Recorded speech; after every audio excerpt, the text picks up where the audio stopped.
Hello students, welcome to Elite Academy YouTube channel. I am Ravinder Singla, lecturer of mathematics and director of Elite Academy Barnala. जैसे कि बच्चे previous video में हमने बात की थी अबाउट द टॉपिक्स जो सीबीएसई ने +2 मैथमेटिक्स में से डिलीट कर दिए। वहाँ पे मुझे कुछ बच्चों की क्वेरीज आ रही थी कि सर प्लीज़ एनसीईआरटी बुक में से बता दीजिए। तो आज इस वीडियो में हम करने वाले हैं डीप एनालिसिस कि कौन कौन से टॉपिक कौन कौन सा सिलेबस डिलीट हुआ है specially from the NCERT book, कि कौन से चैप्टर अब हमें करने हैं, कौन से चैप्टर हमें नहीं करने हैं, कौन से क्वेश्चंस हमें लीव करने हैं। एंड वीडियो के एंड में मैं बताने वाला हूँ और डिस्कस करने वाला हूँ द डिफ़िकल्टी लेवल एनालिसिस कि डिफ़िकल्टी लेवल में क्या डिफरेंस आया, कौन सा चैप्टर बहुत ही इजी हो गया, कौन सा मॉडरेट है, कौन सा अभी भी टफ है, ताकि आपको हेल्प मिले इस चीज़ को प्रेडिक्ट करने में कि किस चैप्टर पे कितना ज़्यादा फोकस चाहिए और किस चैप्टर पे अभी फोकस करना है और किस चैप्टर को हम बाद में फोकस करेंगे। So that will be a key part अगर you have to score a good marks at least above 90%। सो वो एक बहुत ही अच्छा और यूनिक फैक्टर है जो आपको ज़रूर समझना चाहिए। ठीक है, तो वीडियो के एंड तक बने रहिएगा ताकि आप हर एक चीज़ को, हर एक चेंज को, हर एक एनालिसिस को अच्छे से समझ पाओ, अच्छे से उसे यूज़ कर पाओ। इस वीडियो को देखने के बाद आपको कहीं भी जाकर कुछ भी सर्च करने की ज़रूरत नहीं है, इसमें आपको सब कुछ मिलेगा। एंड वन थिंग मोर बच्चे, इस वीडियो में बनाने में बहुत मेहनत लगी है। ठीक है, सो आई होप कि आप गाइस इसे पूरा देखेंगे और इससे जितना भी हो सका बेनिफिट लेंगे। And do share this video with your friends ताकि सभी इससे फ़ायदा उठा पाए। सो चलिए चलते हैं हमारे एनालिसिस की ओर।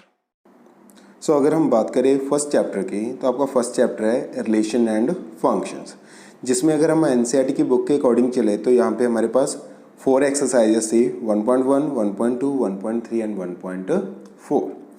तो अभी according to the new syllabus आपको क्या करना है, आपको फर्स्ट 2 एक्सरसाइजेस कंप्लीट करनी है, वेयर एज 1.3 और 1.4 को आपको नहीं करना है, वो सिलेबस से कट हो चुकी हैं। एंड अगर मिसलेनियस क्वेश्चंस की बात करें तो आपको सभी मिसलेनियस क्वेश्चन नहीं छोड़ने, आपको सिर्फ question number 1, question number 2, 3, 6, 7 and 14 को छोड़ना है, बिकॉज ये वो टॉपिक्स है जो उन्हीं कॉन्सेप्ट से रिलेटेड है।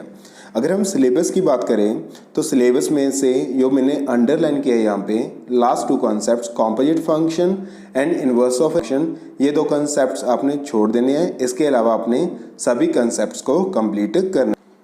चलिए बात करते हैं चैप्टर नंबर 2 जो यूनिट 1 के अंडर ही आता है, that is inverse trigonometric function.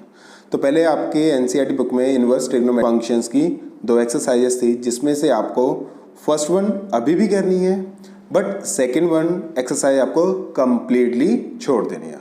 Second exercise का आपको कुछ भी नहीं करना क्योंकि ये पूरी की पूरी सिलेबस से हटा दी गई है। अगेन यहाँ पे अगर मिसलेनियस क्वेश्चंस की बात करें तो आपको क्वेश्चन 9, 10, 11, 12, 13, 14 एंड अप टू 17 सभी क्वेश्चंस आपको लीव करने हैं। इसके अलावा जो भी क्वेश्चंस मिसलेनियस में होंगे वो आपको सभी के सभी ट्राई करने हैं, अटेम्प्ट करने हैं, उन्हें आपने नहीं छोड़ना।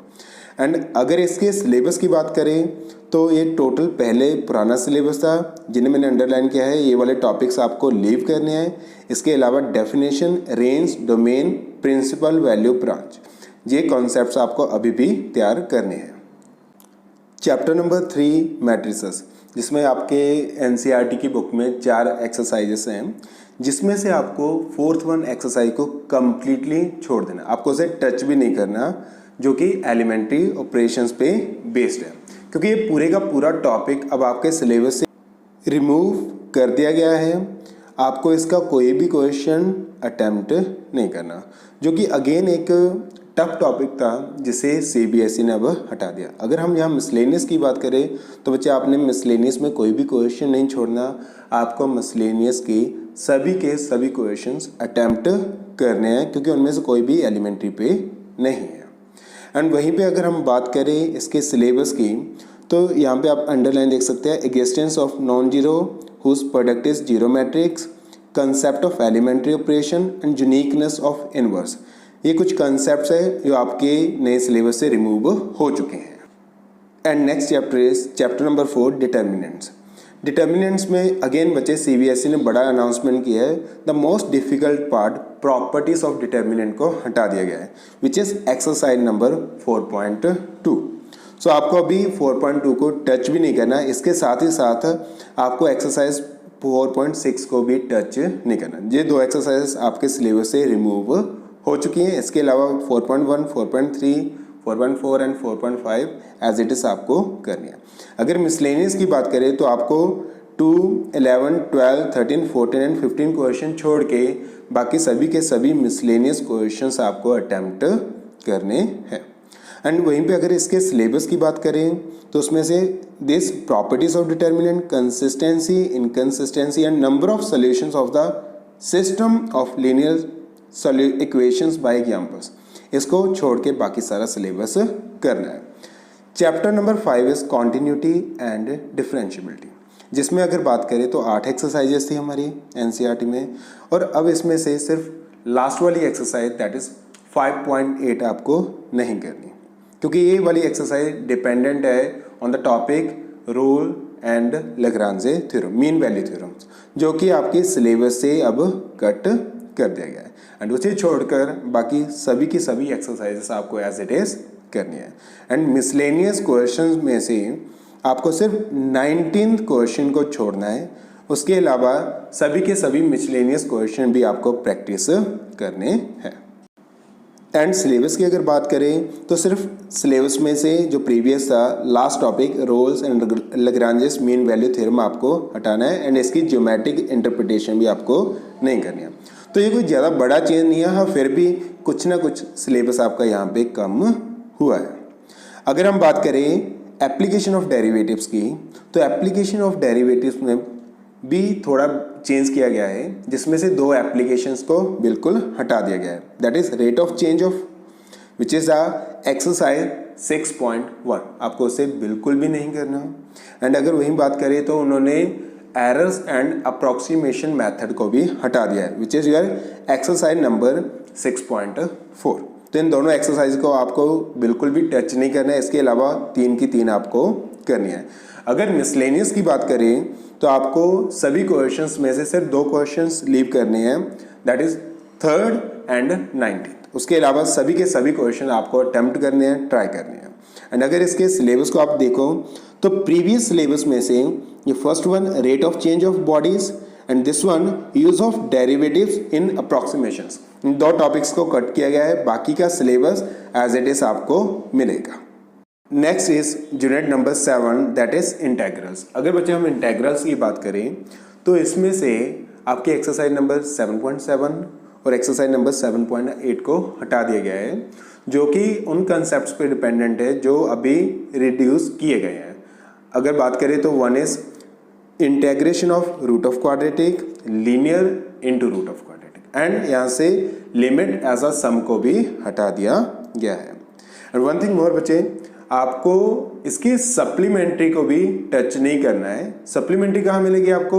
वो एनसीईआरटी के बिल्कुल लास्ट में मिलेगी, ऑप्शनल एक्सरसाइज होती है, तो आपको उसे भी टच नहीं करना है। एंड अगर मिसलेनियस की बात करें तो आपको सिर्फ क्वेश्चन नंबर 40th को लीव करना है, उसके अलावा सभी के सभी क्वेश्चंस आपको अटेम्प्ट करने हैं। अगर सिलेबस की बात करें तो प्रीवियस सिलेबस में से इन 2 फॉर्म्स को जिन्हें मैंने अंडरलाइन किया है, और this particular form definite integral as a limit of a sum को हटा दिया गया है। चलिए बात करते हैं नेक्स्ट चैप्टर की, application of integration. Application of integration में भी आपको बड़ा चेंज मिला है, आपकी एक्सरसाइज 8.2 को बिल्कुल हटा दिया गया है। अगर इसमें बात करूं तो 8.2 was the tough exercise as compare to 8.1, तो उस 8.2 को अब आपको बिल्कुल भी टच नहीं करना, उसे कंप्लीटली आउट ऑफ सिलेबस कर दिया गया है। 8.1 को आपने एज इट इज करना है, which are basic curves. And miscellaneous question की बात करें तो आपको 12, 15, 18 एंड 19th क्वेश्चन को छोड़ के बाकी सभी के सभी क्वेश्चंस करने हैं, उन्हें अटेम्प्ट करना है।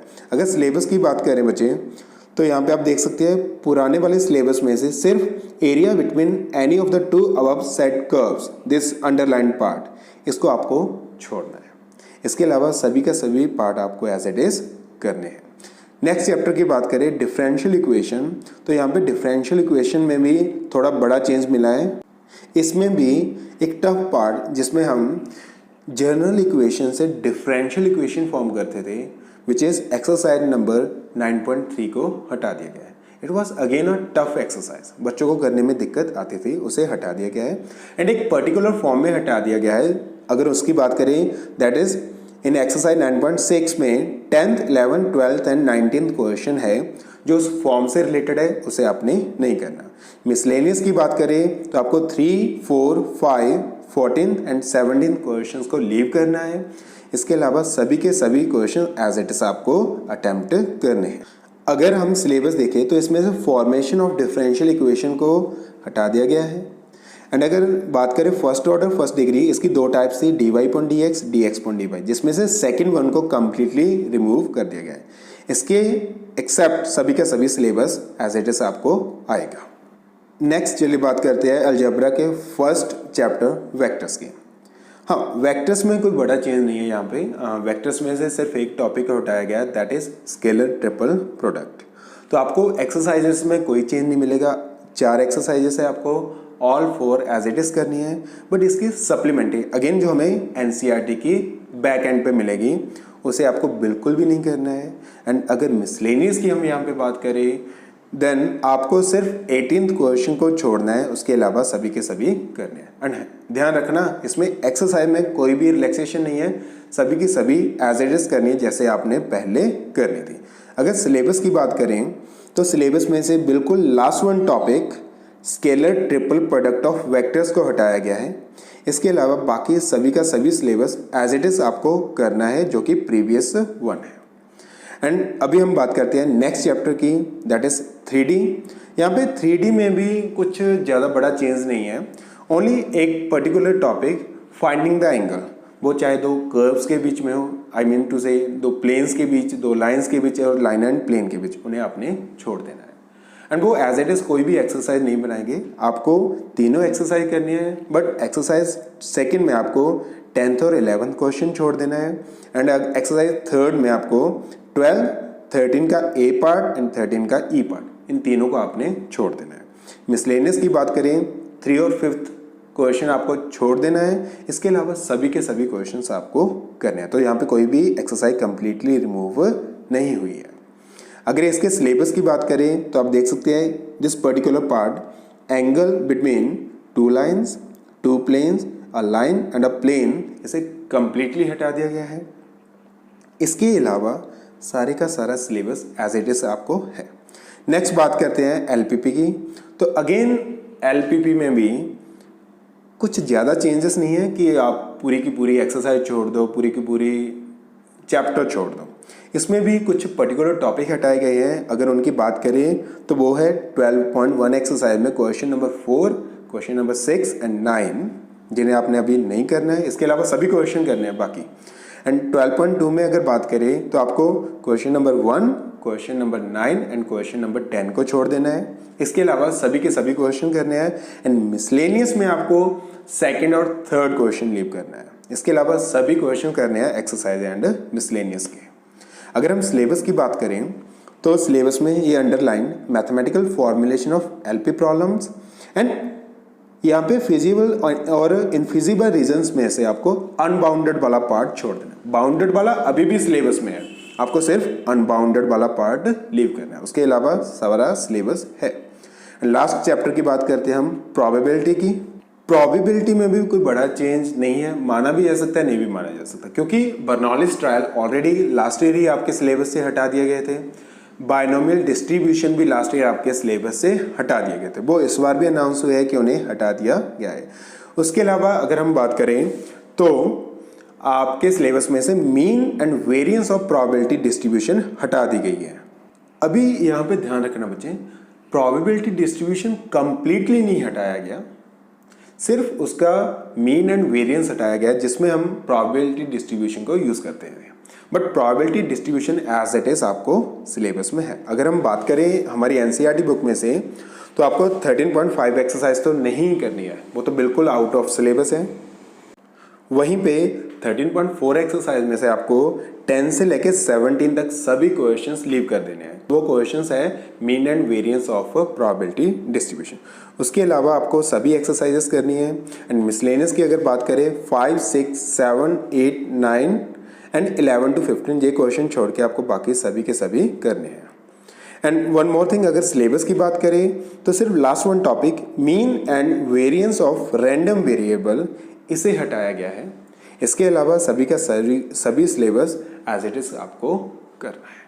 होपफुली आपको सारा क्लियर होगा एनसीईआरटी बुक में से कि कौन सा पार्ट आपको करना है और कौन सा पार्ट आपको नहीं करना, कहाँ क्या चेंज आया है, चाहे वो प्रीवियस के कंपैरिजन में हो कि कौन कौन से टॉपिक छोड़ने हैं, चाहे वो बुक में से हो कौन कौन सी एक्सरसाइजेस छोड़नी है, चाहे वो मिसलेनियस में से हो कौन कौन से क्वेश्चन लीव करने हैं, एंड चाहे वो सप्लीमेंट्री एक्सरसाइजेस हो। एंड वन थिंग बचे, यहाँ पे गलत फहमी है कि मिसलेनियस पूरी की पूरी लीव कर दो। पूरी की पूरी लीव नहीं करनी है, कुछ पर्टिकुलर क्वेश्चन ही लीव करने हैं जो मैंने बताए हैं। चलिए अब बात कर लेते हैं डिफ़िकल्टी लेवल की, जो बहुत से बच्चों को हेल्प करने वाला है कि कहाँ पे फोकस करना है, कहाँ पे अब अच्छे से मार्क्स लिए जा सकते हैं और कहाँ पे कोई ज़्यादा चेंजेस नहीं आया। चलिए हम डीपली बात करते हैं थोड़ा इसके बारे में भी। चलिए बात करते हैं पहले यूनिट नंबर 1 की, जिसमें आपके 2 चैप्टर्स आते हैं, relation and function first chapter, chapter number 2 inverse trigonometric functions. तो वहाँ पे बहुत बड़ा चेंज मिला है। जो टफ टॉपिक्स है जिन्हें करने में स्टूडेंट्स डिफिकल्टी फील करते थे, that is composite function, inverse of a functions and elementary properties in case of inverse trigonometric functions. ये 3 कॉन्सेप्ट ऐसे थे जो बहुत टफ थे, जिन्हें करने में बच्चों को बहुत दिक्कत फेस करनी पड़ती थी। वो तीनों के तीनों यहाँ से रिमूव कर दिए गए हैं।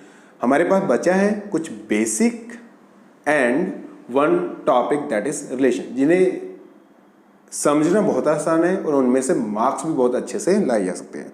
तो आप इस चैप्टर पे अच्छे से फोकस कर सकते हो टू ग्रैब द मार्क्स, क्योंकि इन दोनों चैप्टर में से आपको आएगा 8 मार्क का पेपर।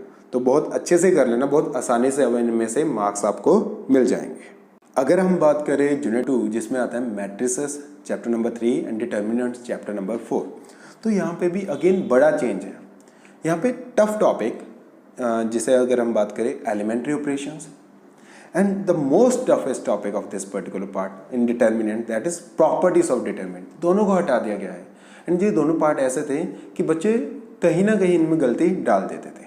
तो यहाँ पे अगेन डिफ़िकल्टी लेवल बहुत कम हुआ है, बहुत इम्प्रूव हुआ है। ठीक है, तो आप इसमें से अब अच्छे से बहुत इजीली स्कोर कर सकते हो, क्योंकि इसमें रह गया है मैट्रिक्स मेथड और कुछ बेसिक कॉन्सेप्ट्स जिन्हें लर्न करना इज़ क्वाइट ईजी। तो अगेन क्योंकि इस यूनिट में से 10 मार्क्स का पेपर आता है, तो आपको यहाँ से मार्क्स लाने बहुत ईजी कर दी है सीबीएसई ने।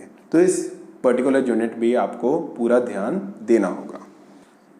अगर हम बात करें यूनिट 3 की, दैट इज कैलकुलस, जिसमें आते हैं आपके 5 chapters, derivatives, application of derivatives, integration, application of integration and differential equation. तो ये मिक्स है। अगर मैं बात करूँ डेरिवेटिव्स में कोई बड़ा चेंज नहीं है। अगर बात करूँ एप्लीकेशंस में, ठीक है, बहुत बड़ा नहीं है बट चेंज है। आपके 2 पार्ट्स कम हो गए, यानी कि बर्डन कम हो गया। डिफ़िकल्टी लेवल इतना चेंज नहीं हुआ क्योंकि उनमें से बहुत कम क्वेश्चंस आते थे। अगर बात करें इंटेग्रेशन की, तो वहाँ पे भी कोई ज़्यादा चेंजेस नहीं है। लिमिट एज अ सम हटाया गया है, जिसे मैं अगर कहूँ तो वो अच्छा नहीं बुरा हुआ। क्यों? वो एक डेडिकेटेड क्वेश्चन था जो आपको फाइनल पेपर में मिल जाता है। अभी बच्चे वो नहीं कर पाएंगे तो उसकी जगह पे कुछ भी क्वेश्चन एक्सपेक्टेड है। एंड वहीं पे अगर बात करें एप्लीकेशन ऑफ इंटेग्रेशन में, वहाँ पे बड़ा चेंज आया है। 8.2 एक्सरसाइज कंप्लीटली रिमूव कर दी गई है, जो टफ एक्सरसाइज थी, जिसमें हम एरिया फाइंड करते हैं बिटवीन 2 गिवन कर्व्स। तो 8th यूनिट में काफ़ी इंप्रूवमेंट आई है, डिफ़िकल्टी लेवल काफ़ी कम हुआ है। एंड वहीं पे अगर हम बात करें यूनिट नंबर 9 की, तो उसमें भी अच्छा चेंज देखने को मिला है, क्योंकि बच्चों को जिस कंसेप्ट में प्रॉब्लम आती थी वो कौन सा था कि आपको गिवन इक्वेशन से डिफरेंशियल इक्वेशन फाइंड करनी है, जनरल से डिफरेंशियल, उसे हटा दिया गया है। बाकी के कंसेप्ट ईजी है। तो अगर बात करें 6 में, यूनिट नंबर 5th है, 6, 7 में कोई बड़ा चेंज नहीं है। बट अगर 8 एंड 9 की बात करें तो डिफ़िकल्टी लेवल फॉर श्योर काफ़ी कम आया है। तो यहाँ से भी आपके मार्क्स इंप्रूव हो गए, because calculus contains the weightage of 35 marks. तो आपको 8th और 9th पे भी अच्छे से फोकस करना है, क्योंकि वहाँ से डेडिकेटेड क्वेश्चन पेपर में आते हैं। चलिए बात करते हैं unit number 4 which is algebra, जिसमें 2 चैप्टर्स आते हैं आपके, vectors and 3 dimensional geometry, chapter number 10 and chapter number 11। तो यहाँ पे भी कोई बड़ा चेंज देखने को नहीं मिला है। अगर वेक्टर्स की बात करें तो एक छोटा सा टॉपिक हटाया गया है, जिसमें से ऑलरेडी लास्ट 2 ईयर्स में कोई भी फाइनल पेपर में क्वेश्चन नहीं आया, तो आप वैसे भी नहीं करते तो भी चल जाता। एंड 3D की अगर बात करें तो उसमें सिर्फ एक छोटा सा कॉन्सेप्ट हटाया गया है, the angle between the planes, lines and line and a plane. तो वहाँ पे कोई ज़्यादा बड़ा चेंज नहीं है। अगर मैं कहूँ डिफ़िकल्टी लेवल की बात करूँ तो वो कम नहीं हुआ, बिकॉज ये कुछ ऐसे कंसेप्ट है जो आपको बहुत कम मिलते हैं पेपर में। हाँ, बर्डन आपका कम हुआ है, कुछ कंसेप्ट कम करने पड़ेंगे, but difficulty level as it is है। तो इसको आपको ऐसे ही प्रिपेयर करना होगा जैसे आप पहले प्रिपेयर करते थे, ताकि अच्छे मार्क्स यहाँ पे ला पाओ। जरूरी पार्ट है because it contains the weightage of 14 marks in your final paper. Next is unit number 5 that is linear programming problem. इसमें एक ही चैप्टर है एंड इसमें से फाइनल पेपर में 5 मार्क्स का क्वेश्चन आता है। एंड यहाँ पे अगर मैं बात करूँ तो थोड़ा सा डिफ़िकल्टी लेवल कम हुआ है, बिकॉज अनबाउंडेड कुछ ऐसा पार्ट था जिसमें बच्चे कंफ्यूज हो जाते हैं, क्योंकि उनमें एक डिफरेंट सा मेथड लगाना पड़ता है। तो बाउंडेड रीजन रह गया, it is a good factor कि आपका डिफ़िकल्टी लेवल बहुत नहीं बस थोड़ा सा कम तो आया है। तो इसमें भी आप अच्छे से फोकस कर सकते हो 5 मार्क्स ऑब्टेन करने के लिए। एंड फाइनली अगर हम बात करें that is unit number 6 that is probability. Probability में भी अगर बात करें बच्चे तो बड़ा चेंज नहीं है, because some students are considering a big change, पर उन्हें ये पता होना चाहिए कि बर्नौलीज ट्रायल्स और बायनोमियल डिस्ट्रीब्यूशन 2 टॉपिक तो लास्ट ईयर ही हटा दिए गए थे, तो इस बार हटाया गया है सिर्फ mean and variance of probability distribution. ध्यान देना बच्चे, यहाँ पे बहुत गलती कर रहे हैं बच्चे कि प्रोबेबिलिटी डिस्ट्रीब्यूशन को ही छोड़ रहे हैं। कुछ टीचर्स भी बता रहे हैं वो भी प्रोबेबिलिटी डिस्ट्रीब्यूशन को छोड़ रहे हैं, जबकि ऐसा नहीं है। हमें प्रोबेबिलिटी डिस्ट्रीब्यूशन नहीं छोड़नी फॉर रैंडम वेरिएबल, हमें probability distribution for random variable नहीं छोड़नी। उसका नेक्स्ट पार्ट है जिसमें हम उसे यूज़ करके मीन एंड वेरिएंस निकालते हैं, आपको उसे छोड़ना है। जैसे कि मैंने पहले बताया, आप उसे फॉलो भी करेंगे ताकि अच्छे से आपको पता चल जाए कौन सा पार्ट छोड़ना है और कौन सा पार्ट नहीं छोड़ना। And that is all about your difficulty level. अगर हम ओवरऑल बात करें तो यूनिट 1 में अच्छे से डिफ़िकल्टी लेवल इम्प्रूव हुआ है, यूनिट नंबर 2 में हुआ, यानी कि 18 मार्क्स वहाँ पे। अगर मैं लास्ट की बात करूँ प्रोबेबिलिटी में 8 मार्क्स 26। अगर मैं बात करूँ कैलकुलस के 8th एंड 9th यूनिट की, जिसमें से अराउंड 12 मार्क्स का पेपर आता है, तो टोटल आप चेक कर लीजिए 38 मार्क्स के जो पेपर होगा, जो कॉन्सेप्ट्स में, उनमें से डिफ़िकल्टी लेवल काफ़ी इम्प्रूव हुआ है, काफ़ी डाउन गया है, इजी हो गया है। आप वो 38 मार्क्स बहुत अच्छे से लेके आ सकते हो। एंड बाकी के मार्क्स जो रह गए उनमें आपको वैसे ही मेहनत करनी पड़ेगी जैसे आपने सिलेबस रिड्यूस होने से पहले करी। So that was the whole stuff कि क्या चेंजेस आए हैं आफ्टर दिस रिडक्शन, कौन कौन से चैप्टर्स, कौन कौन से क्वेश्चन छोड़ने हैं, क्या डिफ़िकल्टी लेवल इंप्रूव हुआ है, हमने इसमें सभी कुछ डिस्कस कर लिया है। आई थिंक इसके अलावा अब यहाँ पे कुछ भी नहीं रहेगा। स्टिल बच्चे, अगर यू फाइंड एनी डाउट तो आप नीचे कमेंट करके मेरे से पूछ सकते हैं कि कोई क्वेश्चन है, कुछ भी है कि ये करना है सर या नहीं करना, तो आप मेरे से कभी भी पूछ सकते हैं। एंड अगर मुझे कुछ लगा कि कुछ और भी बताने वाला है तो मैं इसके नीचे डिस्क्रिप्शन में डाल दूंगा, किसी न किसी तरह मैं आपको बता दूंगा। हाँ, बताने का एक और जरिया भी है कि आप हमारे एलाइट एकेडमी के टेलीग्राम ग्रुप से जुड़ सकते हैं, उसमें ऐड हो सकते हैं, क्योंकि वहाँ पे हम कुछ ना कुछ नोट्स डिलीवर करते रहते हैं, कुछ ना कुछ कॉन्सेप्ट्स डिलीवर करते रहते हैं, कुछ ना कुछ इन्फॉर्मेशन डिलीवर करते हैं, एंड बच्चों के डाउट्स हम सॉल्व करते हैं, career counselling, there are lot of things in that. तो आप उसका भी पार्ट बन सकते हैं। वहाँ पे आपको क्वेरी सॉल्व करने का मौका तो मिल ही जाएगा कि अगर कोई डाउट हुआ तो पूछ सकते हैं। उसके अलावा भी आपको बहुत कुछ सीखने को मिलेगा, बहुत कुछ आपको मिलेगा। सो इसी के साथ हमारा ये एनालिसिस कंप्लीट होता है। एंड बच्चे, वन थिंग मोर, अगर आपको ये सही लगा, इसमें मेहनत बहुत लगी है, तो प्लीज़ नीचे do like the video, do subscribe the channel and do share this video with all your friends, ताकि सभी को इस चीज़ का पता लग पाए। एंड अगर आपने टेलीग्राम ग्रुप ज्वाइन करना है तो उसका लिंक आपको नीचे डिस्क्रिप्शन में मिल जाएगा। सो इसी के साथ हम चलते हैं। Bye bye everyone, take care.